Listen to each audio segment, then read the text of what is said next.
वस्सलातु वस्सलामु अला रसूलिहिल अकरम व अला आलिहि व अस्हाबिहि हुदाtul umam। अम्मा बाद फ़अऊज़ु बिल्लाहि मिनश शैतानिर रजीम। बिस्मिल्लाहिर रहमानिर रहीम। इन्नमा अम्वालुकुम व औलादुकुम फितना। रब्बि इश्रह ली सदरी व यस्सिर ली अमरी। रब्बि इश्रह ली सदरी व यस्सिर ली अमरी वहलुल उक़दतम मिन लिसानी यफ़क़हू क़ौली। रब्बि इश्रह ली सदरी व यस्सिर ली अमरी वहलुल उक़दतम मिन लिसानी यफ़क़हू क़ौली। सल्लल्लाहु अलैहि वसल्लम।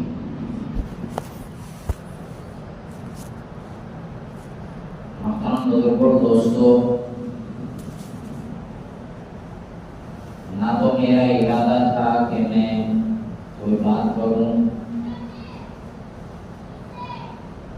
और मैं चाहता भी था यही कि माशाअल्लाह आपके इमाम साहब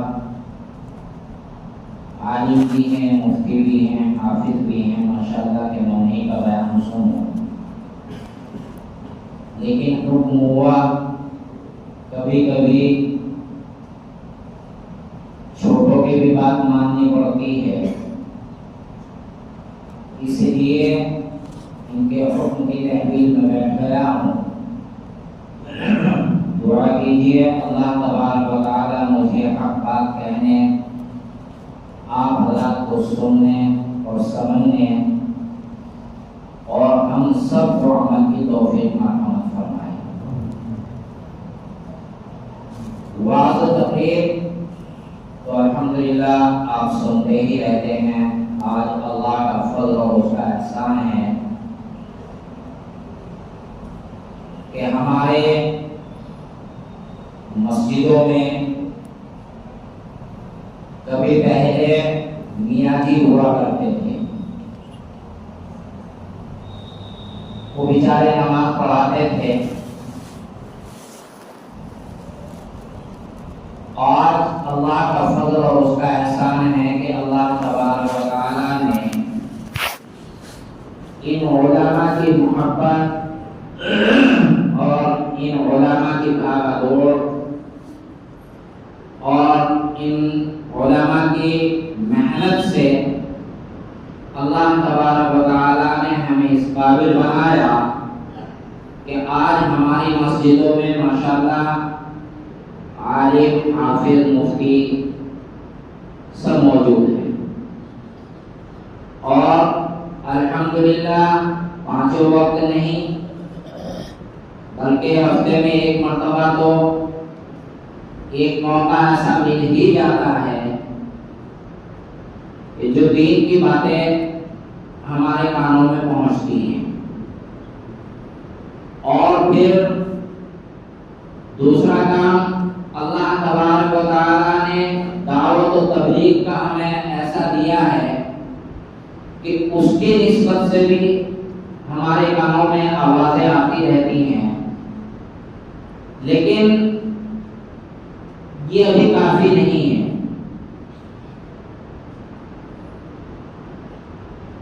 ये अभी काफी नहीं है, हमें और बहुत कुछ करना है और बहुत कुछ करने के बाद ही तब हम सीधे रास्ते पर चलने वाले बनेंगे। मैंने एक छोटी सी आयत तिलावत की, इन्नमा अम्वालुकुम व औलादुकुम फितना।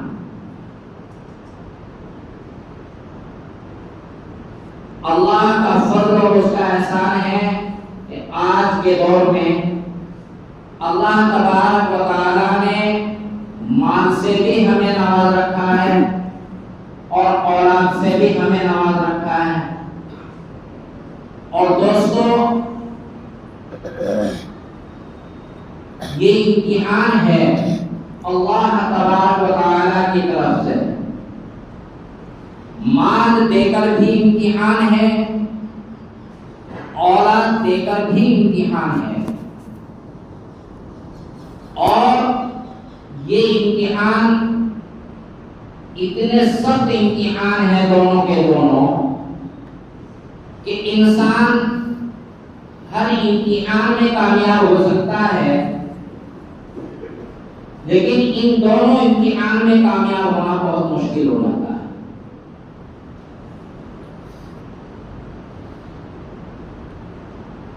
अब माल ही को ले लीजिए। अल्लाह तबारक व तआला ने माल से मुराद ये नहीं है कि दुनिया भर की दौलत हमारे पास इकट्ठा हो जाए। माल से मुराद ये भी है कि अगर अल्लाह तबारक व तआला ने एक वक्त का खाना आपको दिया है तो उस खाने से पहले वआतल माला अला हुब्बिही ज़विल कुर्बा वल यतामा वल मसाकीन वब्न सबील वस्साइलीन व फिर रिक़ाब, ये 7 दराजात बुलंद करने के बाद तब आया व अक़ामस सलाह व आतज़ ज़कात।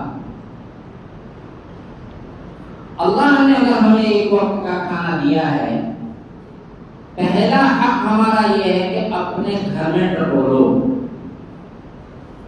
अपने घर में देखो कि हमारा कोई बच्चा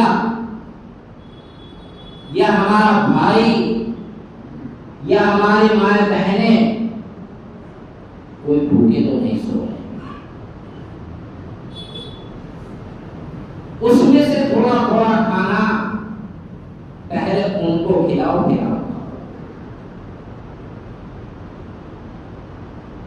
फिर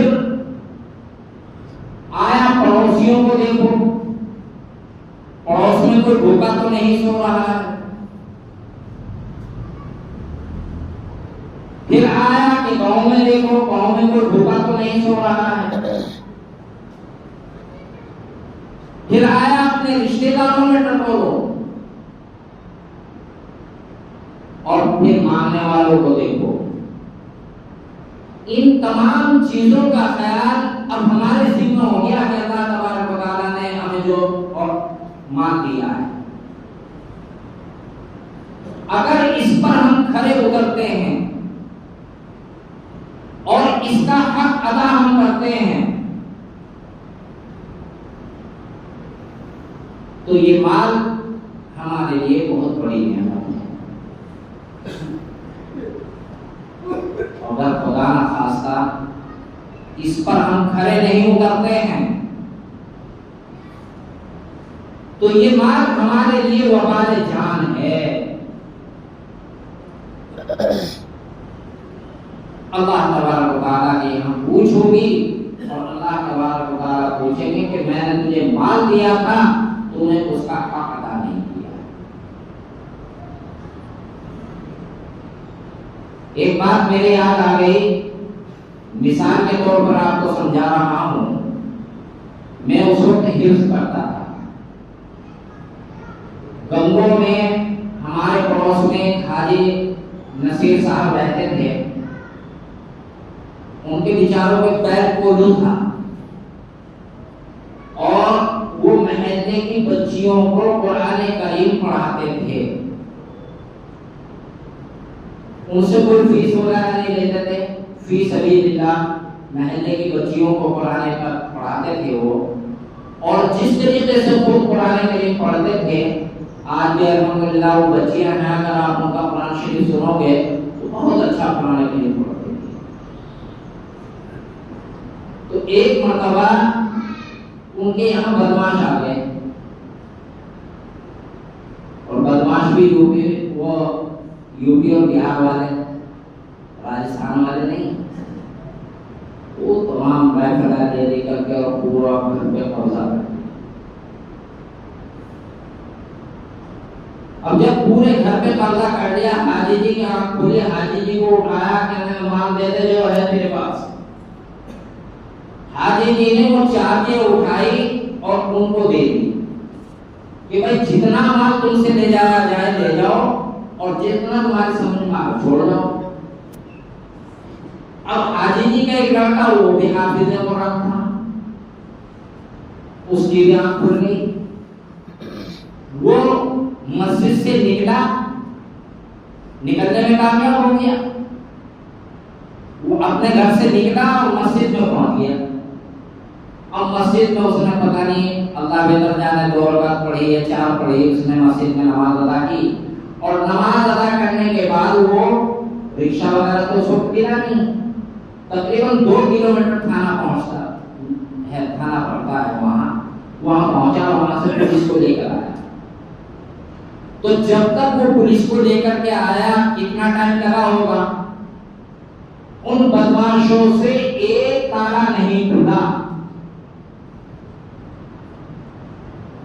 सारी चाबियां लगा लगा के देख ली, लेकिन एक ताला नहीं खुला है। वो पुलिस की आहट पा करके वो भाग गए। अब दरोगा ने कहा कि हाजी जी ये चाबियां इन्हीं की हैं? कि हाँ इन्हीं की हैं। कह लगे क्या हम खोल के देख सकते हैं? कह लगे बोलिए। और दरोगा ने वो चाबियां लगाई और ताला फटाफट खुलते चले गए। कह लगे इसका राज बताइए क्या है?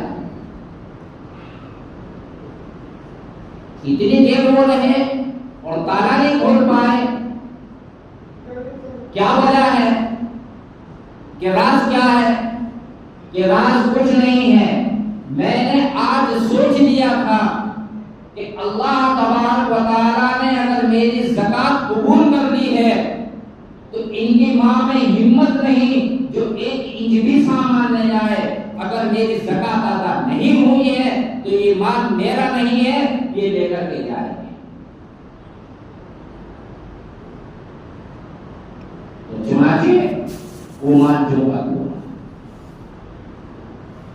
आज अगर इन चीजों का हम ख्याल करें और सोचे और समझें कि अल्लाह तबारक व तआला ने हमें इस दौलत से नवाज रखा है, उसकी सही हक अदा करें, उसकी ज़कात अदा करें, अपने गरीबों को देखें, अपने पड़ोसियों को देखें और अपने घर वालों को देखें।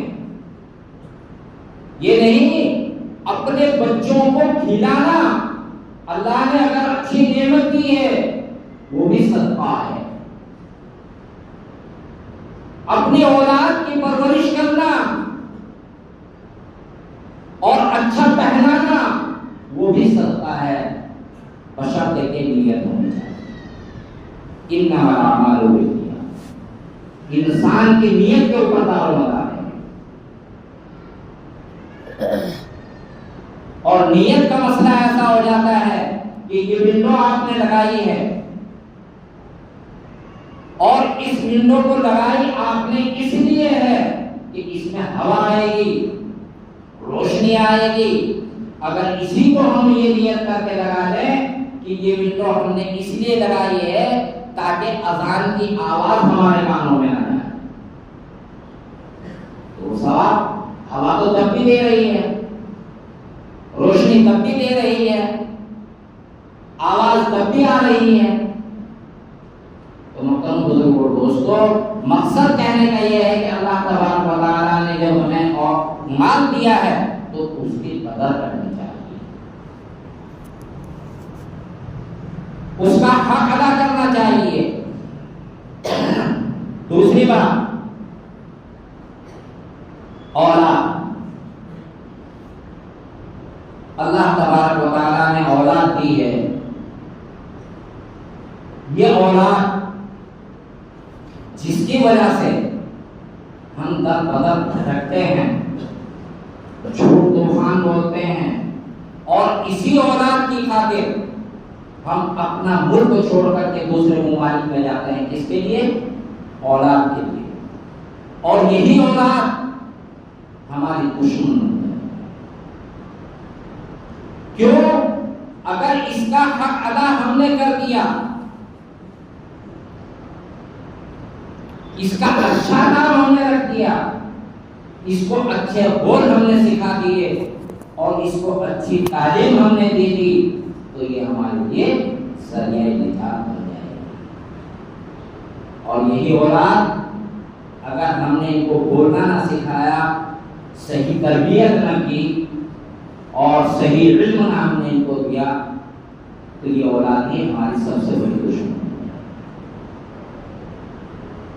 हजरत उमर फारूक रज़ियल्लाहु ताला, वो उमर, कर्नल उमर, जनरल उमर, जिनके बारे में ईसाई ये कहते हैं कि अल्लाह का शुक्र अदा करो कि मुसलमानों में एक उमर पैदा हुआ है, अगर दूसरा उमर पैदा हो जाता तो ईसाइयत का बीज दुनिया में से खत्म हो जाता। वो उमर, कर्नल उमर। एक शख्स आता है कि अमीरुल मोमिनीन मेरा एक बेटा है, मेरा कहना नहीं मानता, मेरा अदब नहीं करता, जिस रास्ते पर मैं चलाता हूं उस रास्ते पर नहीं चलता, ना माँ का ख्याल रखता है, ना भाई का ख्याल रखता है, ना मेरा ख्याल रखता है, और उधम मचा के रखता है। आप अपने बारगाह में मुकदमा दायर कर लीजिए। हज़रत उमर फारूक रज़ियल्लाहु ताला ने मुकदमा दायर कर दिया। कहा कि जब बच्चा आपका यहाँ आ जाए तो आपको भी आना पड़ेगा। देखिए मैं भी हाजिर हो जाऊंगा। चुनाचे दोनों बाबा बेटे, मुख्तसरन बता रहा हूँ क्योंकि वक्त हो चुका है, दोनों बाबा बेटे आ गए हज़रत उमर फारूक रज़ियल्लाहु ताला के सामने। हज़रत उमर फारूक रज़ियल्लाहु ताला ने फरमाया कि बेटा ये कौन है? ये मेरे वालिद हैं। कि वालिद का कदा क्यों नहीं करते? अब बच्चा भी होशियार था, पहले तो हिम्मत ना हुई सामने बोलने की, कपाता रहा, डरता रहा। तो वो तो उम्र थी, बड़े बड़े कत्तार बहादुर हज़रत उमर फारूक रज़ियल्लाहु ताला के सामने जाते ही कपाने लगते। तो बच्चा था, बच्चे ने कहा कि अमीरुल मोमिनीन हिम्मत तो नहीं हो रही थी, लेकिन हिम्मत के साथ मैं जुर्रत के साथ मालूम करना चाहता हूँ, क्या माँ बाप भी के हक औलाद के ऊपर है, औलाद के भी हक माँ बाप के ऊपर है? हज़रत उमर फारूक रज़ियल्लाहु ताला ने फरमाया कि नहीं, माँ बाप के हक भी औलाद के ऊपर है, औलाद के हक भी माँ बाप के ऊपर है। जरा अमीरुल मोमिनीन औलाद के हकूक दो चार गिनवा दीजिए। तो हज़रत उमर फारूक रज़ियल्लाहु ताला ने फरमाया कि एक बाप बनने की जब ख्वाहिश करे, जब उसकी नीयत हो, तो किसी नेक औरत से शादी करे। किससे? नेक औरत से। आज क्या हो रहा है? मालदार औरतें ढूंढते हैं, मालदार घर ही ढूंढते हैं, तलाश करते हैं कि मालदार घरों में मिले। फरमाया कि नेक औरत से शादी करे, और शादी करने के बाद जब उसके बदन से बच्चा पैदा हो तो उसका अच्छा नाम रखे, और जब बोलना सीख जाए तो उसको अच्छा बोल सिखाए। आज तो प्यार में दादा गोद में लेके कह रहा है, हाँ तो पोते ने गाली दी है, बढ़िया, बड़े खुश होते हैं। दादी को गाली दे रहा है, देखो देखो दादी को गाली दे रहा है, अच्छे खुश होते। अच्छा बोल सिखाए, और जब चलने के काबिल हो जाए तो किसी अच्छे उस्ताद के पास उसको छोड़ा जाए, अच्छी तालीम उसको दी जाए। आज मैं कहता हूं, कोई आलिम या कोई बुजुर्ग ये नहीं कहता कि तुम अपने बच्चों को डॉक्टर मत बनाओ, इंजीनियर मत बनाओ, प्रोफेसर मत बनाओ, सब कुछ बनाओ, लेकिन सबसे पहले उनके ईमान को बनाओ और उनके ईमान को मजबूत रखो। और बच्चे के अंदर जब ईमान मजबूत होगा, और शुरू से हम उनके ईमान को मजबूत कर देंगे, अब उस बच्चे को अगर कहीं गैरों के स्कूल में जाने की जरूरत पड़ेगी तो वो गैरों के स्कूल में जाकर के वहां से तालीम हासिल कर लेगा और अपने ईमान को हिफाजत के साथ ले आएगा। लेकिन आज ये नहीं है। बड़े ताज्जुब के बाद साथ में ये बात कहता हूँ कि मौजूदी तकरीबन 35 साल को हुए ना जी आते हुए यहाँ तकरीबन आयोजन में, लेकिन अब तक ढाका वालों ने ऐसा नहीं किया कि हाँ भाई हम अपने इसाले सवाब के लिए कोई आलिम हाफिज तैयार करें। और आप तो मैं सब कहना माशाअल्लाह सबको दे के और आज भी है